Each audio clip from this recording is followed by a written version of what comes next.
ஒரு 150ல நல்ல ரிலையபிளான ஒரு இன்ஜினோட ஒரு பைக் பார்க்குறீங்களா? நல்ல மைலேஜ் ஒரு 40 to 50 இருக்கணும் அப்படின்லாம் எதிர்பார்க்கக்கூடிய ஆளா?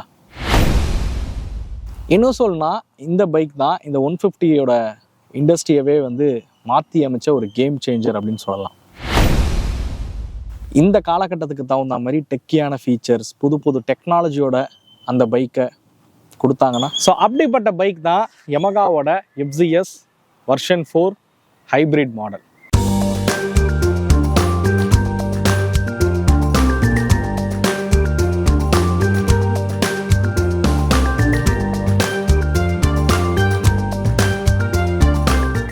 ஹைப்ரிட் ஆச்சரியமாக இருக்கா? ஹைப்ரிட்ல ஒரு பைக்கா அப்படின்னு. ஓகே, யமகாவும் ஃபஸ்ட் இன் செக்மெண்ட், இந்த செக்மெண்ட்டில் நாங்கள் ஹைப்ரிட் கொண்டு வந்திருக்கோம் அப்படிங்கிறாங்க. எனிவே இந்த ஹைப்ரிடை பற்றியும் இந்த பைக்கில் பற்றியும் நம்ம இந்த வீடியோவில் டீட்டெயிலாக பார்க்கலாம். வாங்க வீடியோக்குள்ளார போகலாம்.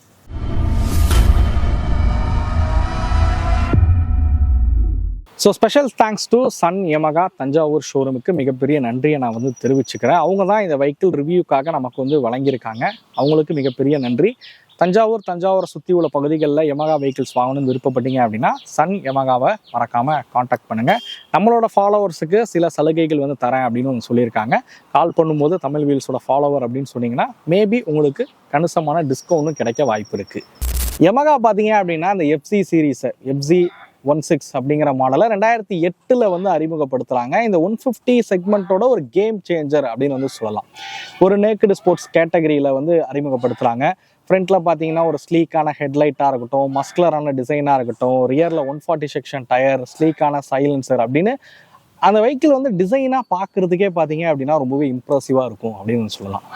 2008 இந்த சமயங்களில் வந்து நான் காலேஜ் படிக்க ஆரம்பித்த சமயம். ஸோ அப்போ வந்து எனக்கு நல்லா ஞாபகம் இருக்குது. ஒரு ஃபைனல் இயர் சமயத்தில் 2010-11 சமயத்தில் பார்த்தீங்க அப்படின்னா எங்கள் கேங்கில் இருக்க ஒரு பையன் FZ வந்து வாங்கியிருந்தான்.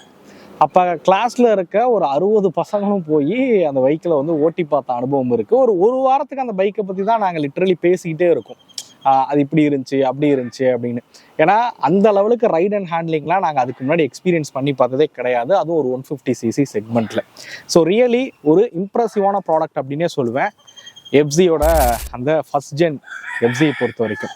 அதுக்கப்புறம் செகண்ட் ஜென் அறிமுகப்படுத்தினாங்க, தேர்ட் ஜென், இந்த இருக்கக்கூடியது 4th gen model. But third ஜென்னும் உங்களால் இப்போ வாங்கவும் முடியும், இந்த 4th ஜென் மாடலும் வாங்க முடியும். ஸோ இப்போ இதில் அந்த ஹைப்ரிட் தொழில்நுட்பத்தோட அறிமுகப்படுத்தியிருக்காங்க. FZயை பற்றி சிம்பிளாக சொல்லணும் அப்படின்னா FZ வந்து ஒரு பெட்டர் ரைட் அண்ட் ஹேண்ட்லிங் இருக்கக்கூடிய ஒரு வெஹிக்கிள் அப்படின்னு சொல்லலாம். யமகாவுக்கிட்ட ரைட் அண்ட் ஹேண்ட்லிங்கை பற்றிலாம் நம்ம பேசவே முடியாது. R15 MT15 எந்த லெவலில் இருக்கும் அப்படிங்கிறது எல்லாருக்குமே தெரியும். அதே மாதிரி தான் FZயுமே. ஃபர்ஸ்ட் ஜென்ல அந்த பர்ஃபார்மன்ஸ் வந்து ரொம்ப ராவாக வந்து இருக்கும். ஸோ அதோட பர்ஃபார்மன்ஸ் ரியலி ரொம்ப இம்ப்ரெசிவான ஒரு இன்ஜின் அப்படின்னு தான் சொல்லணும். மைலேஜ் அது கம்மியாக கொடுக்கும், பட் ரிலையபிளாக இருக்கும். பட் இப்போ பார்த்தீங்க அப்படின்னா மைலேஜ் அதிகமாக கொடுக்குற மாதிரியும் பண்ணிட்டாங்க, நல்ல ரிலையபிளான இன்ஜினாகவும் இதை உருவாக்கிட்டாங்க. எனிவே பழசெல்லாம் பேசாத வெர்ஷன் 4 இந்த ஹைப்ரிடை பற்றி பேசு அப்படின்னு நீங்கள் வந்து கேட்கலாம். ஹைப்ரிட் அப்படின்னா என்ன, வாங்க அதை தெரிஞ்சுக்குவோம். ஸோ ஹைப்ரிட் சிஸ்டம் பொறுத்த வரைக்கும் நிறைய வகையில் வந்து இருக்குது அப்படின்னு சொல்லலாம். அந்த மைக்ரோ ஹைப்ரிடாக இருக்கட்டும், ஸ்மார்ட் ஹைப்ரிட் டெக்னாலஜியாக இருக்கட்டும், அதுக்கப்புறம் பார்த்தீங்கன்னா ஃபுல்லி ஹைப்ரிட் அப்படிங்கிற மாடல் இருக்குது, ப்ளக்இன் ஹைப்ரிட் அப்படிங்கலாம் இருக்குது. பட் இதெல்லாம் வந்து நம்ம பெருசாக EVஸில் வந்து, அதாவது பைக்ஸில் வந்து எக்ஸ்பீரியன்ஸ் பண்ணதில்லை. இந்த மைக்ரோ ஹைப்ரிட் அப்படிங்கிறது தான் நம்ம பொதுவாக வந்து பார்க்கக்கூடியதாக இருக்குது. அது மாதிரியான ஒரு ஹைப்ரிட் சிஸ்டம் தான் இதில் பயன்படுத்தியிருக்கிறதும். ஸோ நீங்கள் கற்பனை பண்ணிக்க வேணாம், பெட்ரோல்லையும் ஓட்டலாம், EVலையும் ஓட்டலாம் அப்படின்லாம் நினைக்க வேணாம். இது மாதிரிலாம் இந்த வெஹிக்கிளை ஓட்ட முடியாது. இதில் கொடுத்துருக்கிறது நம்ம யமகா ரேல பார்த்த ப்ளூ கோர் ஹைப்ரிட் டெக்னாலஜி தான் இதுலேயும் வந்து பயன்படுத்தியிருக்காங்க. இதில் வந்து IST அப்படின்னு சொல்லுவாங்க, இன்டகிரேட்டட் ஸ்டார்டர் ஜெனரேட்டர் அப்படின்னுவாங்க. பட் இவங்க பார்த்தீங்க அப்படின்னா ஸ்மார்ட் மோட்டார் ஜெனரேட்டர் அப்படின்னு வந்து குறிப்பிடுறாங்க. சேம், ரெண்டும் ஒன்று தான். இது என்ன பண்ணணும்னு கேட்டிங்கன்னா, யூஸ்வலாகவே பைக்ஸில் பார்த்தீங்க அப்படின்னா பைக்காக இருக்கட்டும் ஸ்கூட்டராக இருக்கட்டும், உங்களுக்கு செல்ஃப் மோட்டார் ஒன்று கொடுத்துருப்பாங்க, ஆல்டர்னேட்டர் ஒன்று கொடுத்துருப்பாங்க. செல்ஃப் மோட்டர் பைக்கில் ஸ்டார்ட் பண்ணுறதுக்கு உதவும். ஆல்டர்னேட்டர் அப்படிங்கிறது பைக்கில் இருக்கக்கூடிய எலக்ட்ரானிக்ஸ், மித்த எலக்ட்ரானிக்ஸ் எல்லாத்துக்கும் எலக்ட்ரிக் சப்ளைக்காக ஒரு ஜெனரேட்டர் மாதிரி ஒன்று ஃபிட் பண்ணியிருப்பாங்க, ஒரு ஆல்டர்னேட்டர் அப்படிங்கிறது. இது ரெண்டையுமே கம்பைன் பண்ணுற விஷயம்தான் இந்த ஸ்மார்ட் மோட்டார் ஜெனரேட்டர் அப்படிங்கிறது, இல்லைன்னா IST இன்டகிரேட்டட் ஸ்டார்டர் ஜெனரேட்டர் அப்படிங்கிறது. பைக்கில் ஸ்டார்ட் பண்ணவும் இது உதவும். பைக்கில் ரன் ஆகும் போது ஸோ இன்ஜின் கூட சேர்ந்து ரன் ஆகி எலக்ட்ரிசிட்டியும் வந்து ப்ரொடியூஸ் பண்ணும். பேட்டரிக்கு சார்ஜ் ஆகிறதா இருக்கட்டும், எலக்ட்ரானிக்ஸ் மித்த எலக்ட்ரானிக்ஸ் எல்லாத்துக்கும் சார்ஜ் கொடுக்கறது அந்த ஜெனரேட்டர் தான். மோட்டாராகவும் ஒர்க் ஆகும், ஜெனரேட்டராகவும் ஒர்க் ஆகும். இது கூட சேர்ந்து இன்னொரு விஷயம் பண்ணும். அது என்னன்னு கேட்டிங்கன்னா, நீங்கள் இன்ஸ்டண்ட்டாக பிக்கப் தேவைப்படுது, ஒரு சடன் ஆக்சிலரேஷன் கொடுக்கும் போதா இருக்கட்டும், இல்லை இனிஷியலில் வெஹிக்கிளை நகர்த்தும் போதா இருக்கட்டும், அந்த மோட்டாரும் சேர்ந்து உங்களுக்கு வண்டியை புல் பண்ணும். ஸோ இன்ஜின் ப்ளஸ் இந்த மோட்டார் சேர்ந்து வந்து புல் பண்ணும். ரொம்ப பெரிய கெப்பாசிட்டி இருக்கக்கூடிய மோட்டார்லாம் வந்து கிடையாது. கொஞ்சம் மேபி ஒரு 0.5 Nm ஆஃப் டார்க்கை வந்து சப்போர்ட் பண்ணுது அப்படின்னு சொல்லலாம். ஸோ இதனால் என்ன பயன் அப்படின்னு கேட்டிங்கன்னா, ஒரு 10லேருந்து 15% வரைக்கும் மைலேஜ் அப்படிங்கிறது அதிகரிக்கக்கூடும் அப்படின்னு யமகா தரப்புலேருந்து சொல்கிறாங்க. ஸோ இதை தான் பார்த்தீங்க அப்படின்னா இந்த வெஹிக்கிளில் வந்து பயன்படுத்தியிருக்காங்க. ஸோ இப்போ உங்களுக்கு அந்த இதை பற்றி புரிஞ்சிருக்கும் அப்படின்னு நினைக்கிறேன். இந்த ஹைப்ரிட் சிஸ்டம்லாம் எதை வந்து குறிப்பிட்றாங்க, அது எப்படி இருக்குது அப்படிங்கிறது. இதனால் மைலேஜுங்கிறது கண்டிப்பாக அதிகரிக்க தான் போகுது. பட் இதை பைக்கில் இவங்க தான் ஃபஸ்ட் கொண்டு வந்திருக்காங்களான்னு கேட்டால் கண்டிப்பாக கிடையாது. டிவிஎஸ்ல இருக்கக்கூடிய ரைடர் ஐகோ அசிஸ்ட் அப்படிங்கிற மாடலில் பார்க்குறோம். அதுதான் ஃபஸ்ட்டு வந்தது. அதுக்கடுத்து இந்த வெஹிக்கிளில் வந்து கொண்டு வந்திருக்காங்க. இதில் ஒரு சில ஃபீச்சர்ஸும் கொடுக்குறாங்க. அதெல்லாம் என்னங்கிறத நம்ம அடுத்து 1 by 1 பார்க்க ஆரம்பிப்போம். ஓகே, இந்த ஹைப்ரிட் டெக்னாலஜியை பற்றி பேசியாச்சு. அடுத்து இதில் 2025 மாடலில் என்னெல்லாம் அப்கிரேட் நடந்திருக்கு அப்படிங்கிறத பற்றி பேசலாம். ஸோ எஃப்சியில் மொத்தம் 3 வேரியன்ட் இருக்குது. எஃப்சி, எஃப்சிஎஸ் ஹைப்ரிட் அப்படிங்கிறது. எஃப்சிங்கிறது வெர்ஷன் 3, எஃப்சிஎஸ் ஹைப்ரிடுங்கிறது இந்த வெர்ஷன் 4ல் உள்ள மாடல். அதாவது வெர்ஷன் 3யும் வருது, பட் அதை எஃப்சி அப்படின்னு வந்து குறிப்பிடுறாங்க. இந்த ஹைப்ரிட்ல தான் பார்த்தீங்கன்னா நிறைய மாற்றங்கள் வந்து பண்ணியிருக்காங்க. அதை நம்ம 1 by 1 பார்ப்போம், என்னெல்லாம் மாற்றங்கள் வந்து பண்ணியிருக்காங்க அப்படிங்கிறது. ஸோ ஃபஸ்ட்டு டிசைனாக பார்க்கும்போது கலர் அப்டேஷன். ஹைப்ரிட்ல மொத்தம் 2 கலர் ஆப்ஷன் தான் கொடுக்குறாங்க. அதில் இங்கே நிற்கக்கூடிய ப்ளூ, அதில் வந்து கிராஃபிக்ஸ்லாம் பார்த்தீங்க அப்படின்னா ஹைப்ரிடுக்கு தகுந்த மாதிரி ஒரு சில இந்த கிராஃபிக்ஸ், இந்த ப்ளூ கலரில் தீம் எல்லாமே கொடுத்துருக்கிற விதம் வந்து பார்க்க ரொம்பவே நல்லாவே இருக்குது அப்படின்னு சொல்லுவேன். அண்ட் அனதர் ஒரு கலர் ஆப்ஷனும் வந்து கொடுக்கு. ஸோ அதை நீங்கள் வந்து டிஸ்பிளேல பார்க்கலாம். பட் ஹைப்ரிட் இல்லாமல் நார்மல் எஃப்சிஎஸ் போறீங்கன்ற பட்சத்தில் அதில் கலர்ஸ் பார்த்தீங்க அப்படின்னா இன்னும் அதிகமாகவே இருக்குது அப்படின்னு சொல்லலாம். ஸோ அடுத்ததாக பண்ணியிருக்க அப்டேட் என்னன்னு கேட்டிங்க அப்படின்னா, இந்த இண்டிகேட்டர்ஸோட பிளேஸ்மெண்ட்ஸ் பார்த்தீங்க அப்படின்னா இப்போ வந்து மாற்றிருக்காங்க. ஃபியூல் டேங்க் மேலேயே பார்த்தீங்க அப்படின்னா இண்டிகேட்டர் இருக்கிற மாதிரி பிளேஸ்மெண்ட் வந்து மாற்றிருக்காங்க அப்படின்னு சொல்லுவேன். ஸோ இது ஒரு அப்டேட் அப்படின்னு வந்து சொல்லலாம். ஸோ அடுத்ததான் இந்த ஹைப்ரிட் மாடல் போறீங்கன்ற பட்சத்தில் இன்ஸ்ட்ருமெண்ட் கிளஸ்டர் வந்து கம்ப்ளீட்டாக டிஜிட்டலில் இருக்கிற மாதிரி இன்ஸ்ட்ருமெண்ட் கிளஸ்டர் வந்து கொடுத்துருக்காங்க. டிஎஃப்டி கலர் டிஸ்பிளேவாக பார்த்தீங்க அப்படின்னா கொடுத்துருக்காங்க. ஸோ இந்த டிஎஃப்டி டிஸ்பிளே பார்த்தீங்க அப்படின்னா பகல் நேரங்களில் பார்க்குறதுக்கு ரொம்பவே தெளிவாகவே இருக்குது. கனெக்டிவிட்டி ஃபங்க்ஷனும் பார்த்தீங்க அப்படின்னா கொடுத்துருக்காங்க. மொபைல் ஃபோன் மூலியமாக நீங்கள் கனெக்ட் பண்ணிக்கவும் முடியும். கால்ஸ் நோட்டிஃபிகேஷன் எது வந்தாலும் உங்களுக்கு டிஸ்பிளே வந்து காமிக்கிற மாதிரி வந்து பண்ணியிருக்காங்க. 10x10 நேவிகேஷனும் பார்த்தீங்க அப்படின்னா இதில் வந்து கொடுத்துருக்காங்க. நான் அதை உங்களுக்கு ஜஸ்ட்டு அதில் என்ன ஃபீச்சர்ஸ் இருக்குன்றதை உங்களுக்கு எக்ஸ்பிளைன் பண்ணுறேன். ஸோ இதில் பண்ணியிருக்க அப்டேட் பார்த்தீங்கன்னா ஒரு டிஎஃப்டி கலர் டிஸ்பிளே வந்து கொடுத்துருக்காங்க. இது வந்து பகல் நேரங்களையும் பார்க்க ரொம்பவே தெளிவாகவே வந்து தெரியுது அப்படின்னு சொல்லுவேன். இதோட தீம் எல்லாமே வந்து நீங்கள் இங்கே உள்ள ஃபங்க்ஷன் பட்டன் மூலியமாக வந்து மாற்றிக்கவும் முடியும். கிளஸ்டரோட கண்ட்ரோல்ஸை கண்ட்ரோல் பண்ணுறதுக்கு ஹேண்டில் பார்லேயே வந்து உங்களுக்கு கண்ட்ரோலர்ஸ் வந்து கொடுத்துருக்காங்க. ஸோ இதில் பார்த்தீங்க அப்படின்னா உங்களுக்கு மியூசிக் சிஸ்டம் வந்து கண்ட்ரோல் பண்ண முடியும். 10x10 நேவிகேஷன் ஃபங்க்ஷனும் இருக்குது. மொபைல் ஃபோனில் கனெக்ட் பண்ணுறீங்கன்னும் போது உங்களுக்கு நோட்டிஃபிகேஷன்ஸ் எல்லாமே இதில் நீங்கள் பார்த்துக்கவும் முடியும். வெதர் என்ன கிளைமேட் இருக்குங்கிறத உங்களோட மொபைல் ஃபோனில் கனெக்ட் பண்ணிங்கன்னா இதுலேயே உங்களுக்கு காமிக்கவும் செய்யும். ஸோ இது மட்டும் இல்லாமல் பார்த்தீங்க அப்படின்னா இந்த வெஹிக்கிளில் வந்து ட்ராக்ஷன் கண்ட்ரோல் வந்து கொடுத்துருக்காங்க. ஸோ அந்த ட்ராக்ஷன் கண்ட்ரோலை ஆன் ஆஃப் வந்து பண்ணிக்க முடியும். அது மாதிரி ஷிஃப்டர் இண்டிகேஷன் கொடுத்துருக்காங்க. இந்த ஷிஃப்டர் இண்டிகேஷன் பார்த்தீங்க அப்படின்னா எவ்வளோ 1000 RPMல கியர் மாற்றணும் அப்படிங்கிறத உங்களால் இண்டிகேட் பண்ணிக்க முடியும். ஸோ மேபி இதை நீங்கள் இன்க்ரீஸ் பண்ணுறீங்கன்ற பட்சத்தில் இதில் பார்க்கலாம். ஒரு 4000 RPMல கியர் மாற்றுற மாதிரி இண்டிகேட் பண்ணு, இல்லை ஒரு 3500 RPMல இண்டிகேட் பண்ணுன்றதை உங்களால் செட் பண்ணிக்கவும் முடியும். ஸோ இந்த மாதிரியான ஃபீச்சர்ஸ்லாம் பார்த்தீங்க அப்படின்னா கொடுத்துருக்காங்க. இங்கே நீங்கள் தீம் பார்க்கலாம். 2 தீம் இருக்குது. ஸோ இது வந்து ஒன்று, இது வந்து இன்னொன்று. ஸோ 2 விதமான தீமும் வந்து கொடுத்துருக்காங்க. ஸோ இதுதான் கிளஸ்டரில் உள்ள ஃபீச்சர்ஸ். இதில் கிளஸ்டரில் பார்த்தீங்க அப்படின்னா இதில் நீங்கள் கண்ட்ரோலர்ஸ் எல்லாமே வந்து கொடுத்துருக்காங்க. மேலே வந்து ஹசார் சுவிட்சஸ் இருக்குது. ஸோ நீங்கள் அழுத்துறீங்கன்ற போது 4 இண்டிகேட்டர்ஸும் வந்து பிளிங்க் ஆகிற மாதிரி ஹசார் சுவிட்சஸ் கொடுத்துருக்காங்க. இண்டிகேட்டராக இருக்கட்டும், ஹாரனாக இருக்கட்டும், பாஸ் லைட்டோட பிளேஸ்மெண்ட்ஸ் பார்த்தீங்க அப்படின்னா மாறி இருக்குது. ஸோ ரைட் சைடில் பார்த்தீங்க அப்படின்னா இன்ஜினோட கில் ஸ்விட்ச் வந்து கொடுத்துருக்காங்க. சைலண்ட் ஸ்டார்டர் ஃபீச்சரும் பார்த்தீங்க அப்படின்னா ஹைப்ரிட்டில் உங்களுக்கு கிடச்சிரும். அதே மாதிரி ஆட்டோ ஸ்டார்ட் ஸ்டாப் ஃபங்க்ஷனும் பார்த்தீங்க அப்படின்னா உங்களுக்கு ஹைப்ரிட்டில் வந்து கிடச்சிரும். ஸோ இந்த ஃபீச்சர்ஸ்லாம் பார்த்தீங்க அப்படின்னா இந்த வெஹிக்கிளில் இப்போ அப்டேட் வந்து பண்ணியிருக்காங்க. இன்ஜின் டீம் பார்த்தீங்க அப்படின்னா ஒரு ப்ளூ கலரில் ஒரு ஃபினிஷ் இருக்கிற மாதிரி அந்த இன்ஜின் ஏரியா வந்து பண்ணியிருக்கிறதும் பார்க்க ரொம்பவே நல்லாயிருக்கு. ஸோ இதுதான் ஹைப்ரிட்டில் பண்ணியிருக்கக்கூடிய மாற்றங்கள். இந்த சைலண்ட் ஸ்டார்ட் ஃபீச்சர் மாதிரியான விஷயங்கள் எல்லாமே ஹைப்ரிட்டில் மட்டும்தான் கிடைக்கும். டிஎஃப்டி கிளஸ்டரும் பார்த்தீங்க அப்படின்னா ஹைப்ரிட்ல மட்டும் தான் கிடைக்கும், மித்த வேரியண்ட்ல கிடையாது. நார்மலுக்கும் ஹைப்ரிடுக்கும் பார்த்தீங்க அப்படின்னா ஒரு 7500 விலை வித்தியாசம் அப்படிங்கிறது வந்து கொடுத்துருக்காங்க. இப்போ நீங்கள் டிஸ்பிளேல வந்து பார்க்கலாம் 3 வெஹிக்கிளோட எக்ஷோரூம் காஸ்ட் எவ்வளவு, ஆன்ரோட் காஸ்ட் எவ்வளவு அப்படிங்கிறது.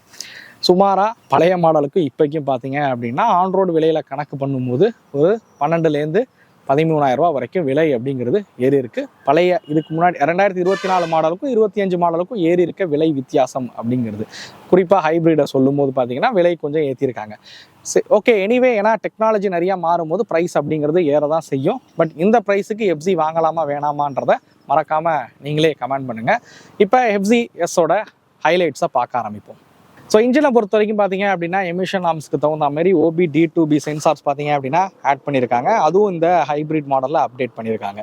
இதோட டிசைனை பற்றி நான் ரொம்ப விவரித்து சொல்லணுன்ற அவசியம் இருக்காது அப்படின்னு நினைக்கிறேன். ஏன்னா எஃப்சியோட V4 எல்லாருக்கும் பழக்கப்பட்ட மாடல் தான்.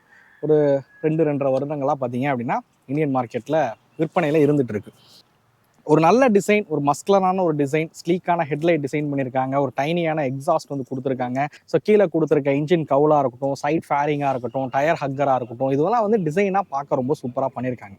லைட்ஸ் பொறுத்த வரைக்கும் LED headlights, LED indicators, LED tail லைட்ஸ்னு எல்லாமே LEDயில் இருக்கிற மாதிரி தான் வந்து கொடுத்துருக்காங்க. ஸோ FZS பொறுத்த வரைக்கும் நான் நிறைய பேருக்கு ஃபேமிலி யூசேஜ் கூட ப்ரிஃபர் பண்ணியிருக்கேன். ஏன்னா இதோட சீட் ஹைட்டுங்கிறது 790 mm ஆஃப் சீட் ஹைட் தான் வந்து கொடுத்துருக்காங்க. இப்போ நிறைய வெஹிக்கிளில் நம்ம 800 mm சீட் ஹைட் வரைக்கும் பார்க்க ஆரம்பிச்சிட்டோம். இது வந்து ஒரு ஃபேமிலி யூசேஜுக்கு தகுந்த ஒரு சீட்டுன்னு தான் சொல்லுவேன். நீங்கள் பில்லியன் சீட் வந்து பார்க்கலாம், நல்ல பெரிய சைஸ் இருக்கக்கூடிய பில்லியன் சீட் வந்து கொடுத்துருக்காங்க. ஓரளவுக்கு மித்த வெஹிக்கிள்ஸோட கம்பேர் பண்ணும்போது இது நல்ல கம்ஃபர்டபுளான சீட்னே சொல்லலாம். பின்னாடி பிடிச்சிக்கிறதுக்கு கிராப் ரெயிலுமே இருக்குது.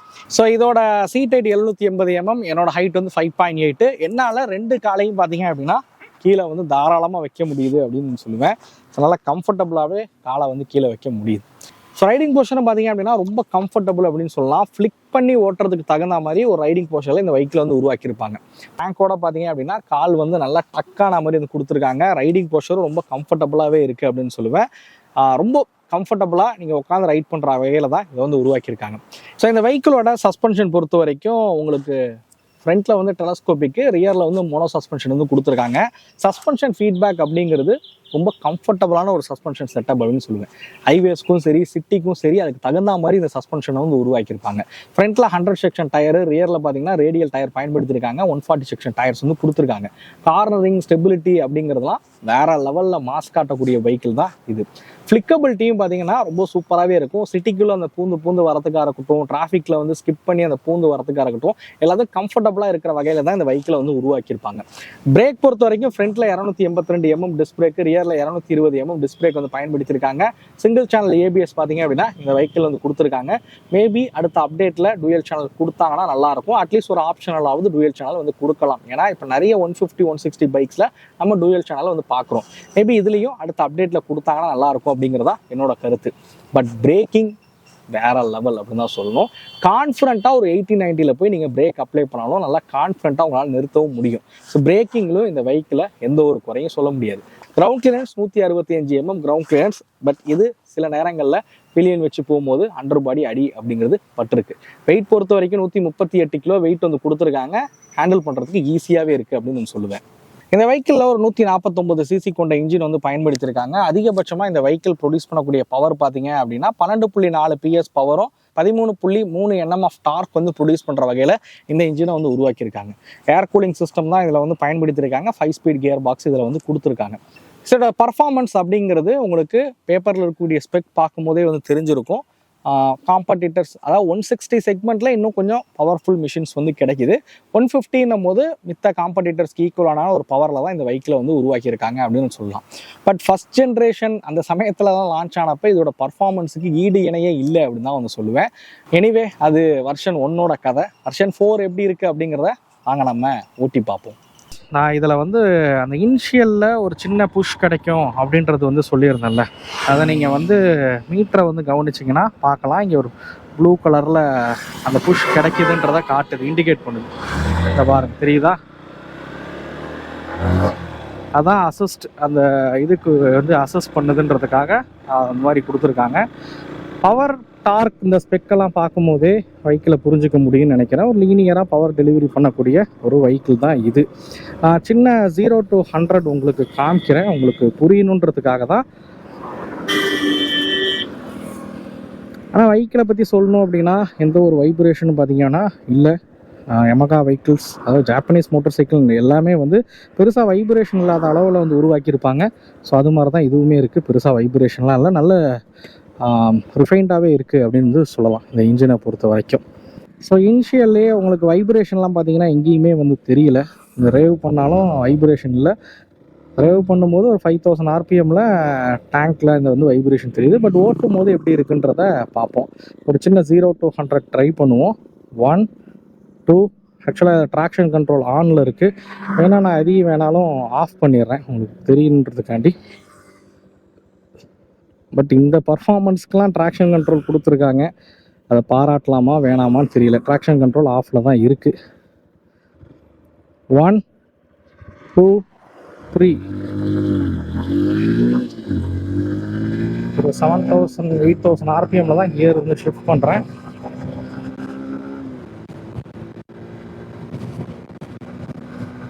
தாண்டி வச்சு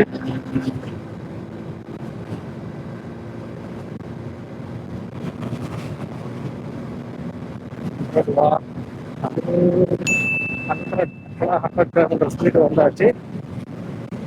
ஸோ எவ்வளோ செகண்ட்ஸில் போணுச்சுன்றத நீங்களே வீடியோவில் வந்து பார்த்துருப்பீங்க. பட் ஆனால் 80ல் இப்போ நான் க்ரூஸ் பண்ணுறேன். வண்டியில் பார்த்தீங்கன்னா வைப்ரேஷனே பெரிய லெவலில் இல்லை. நல்லா ரிஃபைண்டாகவே அந்த உருவாக்கியிருக்காங்க அப்படின்னு சொல்லலாம். வெயிட்டுமே ஒரு 138 கிலோ வெயிட் இருக்கனால ஈஸியாக ஹேண்டில் பண்ணுற வகையில் தான் இருக்குது. நல்லா காற்று அடிச்சுட்டு இருக்கு. 0 to 100 எதிர்காத்துல தான் ட்ரை பண்ணியிருக்கேன். மேபி அதனால் கொஞ்சம் கம்மியாக கூட இருக்கலாம். பட் ஆனால் இன்ஜினோட பர்ஃபார்மன்ஸ் லீனியராக டெலிவரி பண்ணுதுன்னு சொல்லுவேன். ரொம்ப அக்ரெசிவாக பர்ஃபார்மன்ஸ் இல்லை, பட் ரொம்ப லீனியராக பர்ஃபார்மன்ஸ் வந்து இருக்குது. லீனியராக பவர் வந்து டெலிவரி பண்ணுது. ஒரு டே டு டே கம்யூட்டராக நீங்கள் இதை வந்து பார்க்கலான்னு சொல்லுவேன். நீங்கள் சிட்டிக்குள்ளே பூந்துக்கு வரது கொள்றதுக்கு எல்லாத்துக்குமே கம்ஃபர்டபுளாக இருக்கக்கூடிய ஒரு டே டு டே கம்யூட்டர்னு சொல்லலாம் இந்த வெஹிக்கிளை பொறுத்த வரைக்கும். சஸ்பென்ஷன் ரீதியாகவும் பெட்டராகவும் பண்ணியிருக்காங்க. பிரேக்கிங் ரீதியாகவும் இந்த வெஹிக்கிள் வந்து பெட்டராகவே இருக்குது அப்படின்னு வந்து சொல்லலாம்.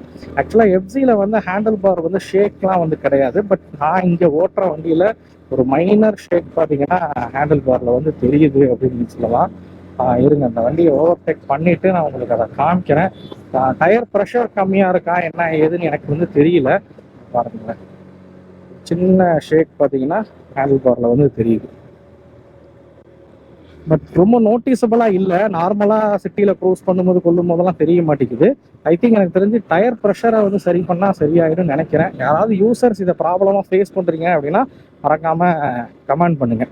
மேபி இதோட ப்ரைஸ் ரேஞ்சில் அப்படின்னு கம்பேர் பண்ணும்போது நிறைய 160 பைக்ஸ் வந்து இதோட பெட்டர் பர்ஃபார்மன்ஸ் அப்படிங்கிறது வந்து கொடுத்துருக்காங்க அப்படின்னு சொல்லலாம்.